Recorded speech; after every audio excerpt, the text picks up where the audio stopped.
Girls, അപ്പോൾ ഞാൻ ഇന്ന് വന്നിരിക്കുന്ന വീഡിയോ എന്ന് വെച്ചാൽ എൻ്റെ സ്കൂൾ കാണിക്കാനാണ്. ഞാൻ 7ാം ക്ലാസ്സിലാണ് പഠിക്കുന്നത്. അപ്പോൾ ഇതാണ് ഞങ്ങളുടെ സ്കൂളിൻ്റെ ഗ്രൗണ്ട്, കണ്ടോളൂ. പിന്നെ ഇത് ഞങ്ങൾ ഗവ ഹയർ സെക്കൻഡറി സ്കൂൾ താമരയിൽ +1 +2 ബിൽഡിംഗ് ആണ്. പിന്നെ ഇതുപോലെ ഇത് അങ്ങോട്ട് കയറി പോകേണ്ട ഒരു ബിൽഡിംഗ് ആണ്. ഇത് +1 +2 സ്റ്റാഫ് റൂമാണ്.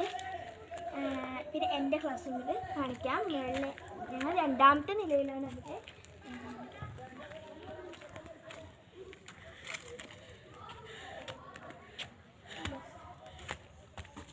ഇതിലൂടെ പോയാൽ ഇതിപ്പോൾ ഷട്ടർ കാത്തിരിക്കുകയാണ്. ഇതിലൂടെ പോയാൽ